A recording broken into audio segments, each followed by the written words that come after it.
We all know, right? We have five physical senses. We can see, hear, smell, taste, and touch. That's how we take in the world. Well, every animal can see, hear, smell, taste, and touch. The dog, the horse, the pig, the goat can all see, hear, smell, taste, touch. But we're animals too. What makes us different? What makes me different than my dog?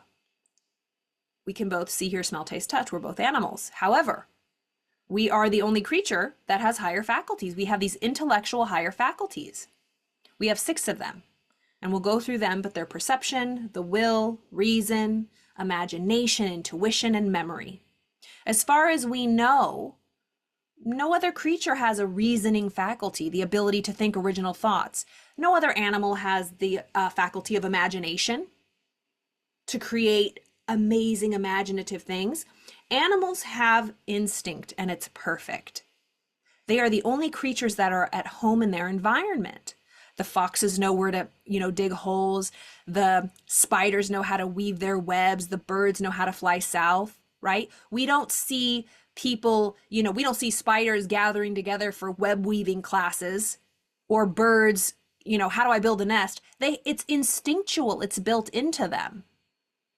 They're at home in their environment. Human beings are the only animal that are disoriented in our environment. Because we have the freedom to create any environment we want. We can create a skyscraper. We can create a cabin. We can create huts.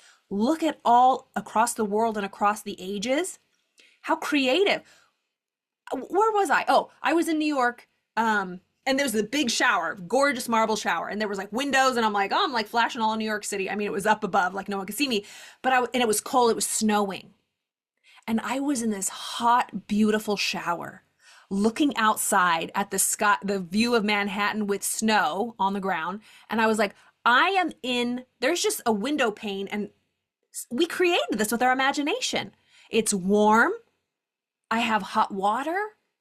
And yet, literally outside is this cold, icy, snowy day. But birds and dogs can't do that. They are victims of their element, but they're not victims because they have the warm coats. It's all built into them. But we as human beings, we can build and create any environment. Look at Dubai. If you've ever been to Dubai, they have indoor snowboarding, skiing in Dubai. It's the hottest desert on the planet, and they're snowboarding because they built it.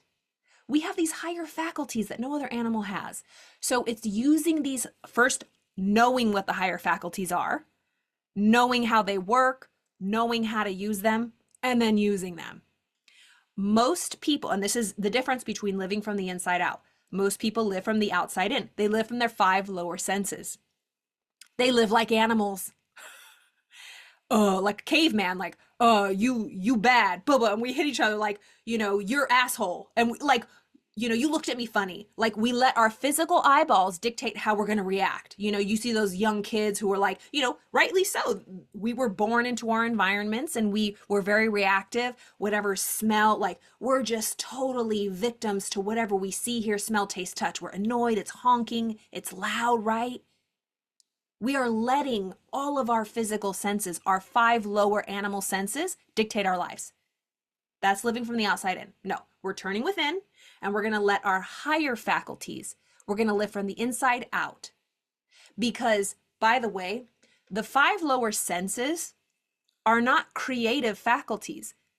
They are just apparatus to take in the current results. They don't create. They just observe what is created already. We're just seeing ancient history with our eyeballs. We're seeing what was already done on the inside. So the skin you see right now, you can see this.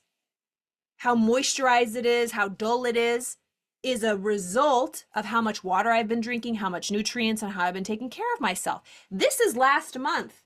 This is not really who I am. You will see who I am in a couple weeks, depending on how I'm eating and drinking today. This hair is not who I am. This hair was who I was maybe a year ago, right? The end of my nails, how like you can have like certain marks on your nails if you don't have proper nutrition. that is an indicator, a receipt of how you've been eating, not how you ate today. It's like if you're on a diet and you eat a whole pizza and you're like, oh, look, I'm still skinny. It's like, oh, that's going to catch up with you in a couple weeks, right? The results don't lie. So I'm saying is our lower five senses only take in history. Everything we see in this physical world is over. That's why they're saying, do not let that bother you. It's freaking history. If you want to change it, change the inside because that's going to change the outside. So when you look in the mirror, you're not even looking at yourself. You're looking at who you were, right? It's like, so why get pissed and miffed and all emotionally involved with the past? You can't change it. It's like trying to stuff. It's like a result. It's like a wave that already crashed. It's like you can't make it uncrash. It's like it is what it is. So let's just deal with the current results. Don't get emotionally involved. Go within, decide what kind of new results you want, and then act from there. So we're going to dive into how we actually live from the inside out with these 6 higher faculties, exactly what they are. This is a true trip. It really is. When you get this, game changer, absolute game changer.